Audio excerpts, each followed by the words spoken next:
bonjour. Vous nous expliquer ce que fait Artisan Madagascar Midi-Pyrénées?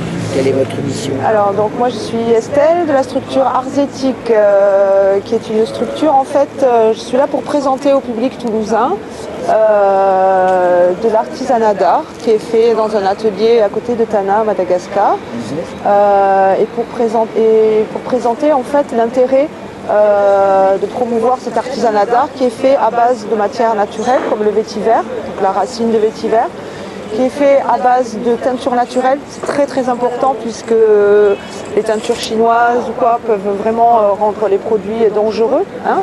Et ensuite tout ce qui est coton, tissé, ce sont des textiles recyclés.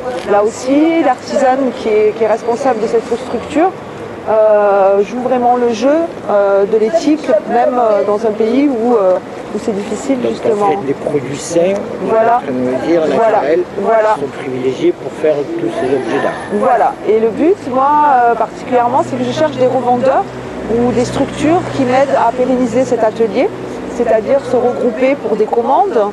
Entre autres, en tout cas faire connaître cet artisanat d'art. On ne voit pas que c'est Madagascar, faut vraiment connaître Madagascar pour le reconnaître, justement parce que c'est pas assez développé. Voilà, donc le vétiver va, j'espère, plaire au public toulousain. D'accord, et pourquoi cette relation avec Madagascar, cette activité? Alors vraiment un voyage de cœur en 2005, et depuis j'ai reçu tous les articles qui sont ici. Il y a un visage derrière, il y a des artisans qui sont venus, moi j'habite vers les Pyrénées, sont venus chez moi. On a ouvert un local dans un petit village qui s'appelle Salis du Salat, avec cet artisanat Midi-Pyrénées et Madagascar. Voilà, il y avait vraiment un mélange des deux. Et si je suis là aujourd'hui, c'est pour suivre et pour militer auprès de cette équipe alternative de l'économie sociale et solidaire.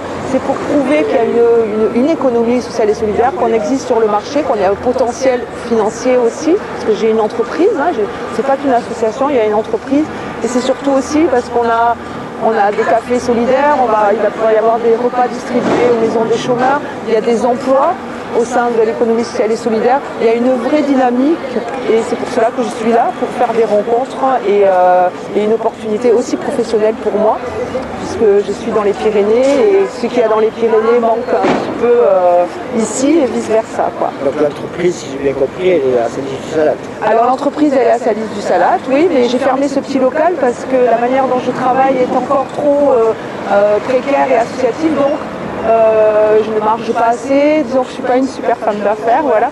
Mais voilà, là j'ai l'intention de venir sur Toulouse, peut-être, si je trouve ma place, justement pour développer un pôle économique auquel je crois et auquel l'équipe, tous ces gens qui sont autour, l'Inde, l'Iran, le Népal, etc., où je vois des gens qui sérieusement arrivent à vivre aussi de leur activité. C'est très motivant en fait. Voilà. Des démarches économiques et sociales à même. Voilà, avec un artisanat qui met en premier plan la valeur humaine avant la valeur matérielle. Voilà, ça c'est vraiment le premier intérêt, c'est ça, c'est la valeur humaine, la solidarité et c'est l'avenir en fait.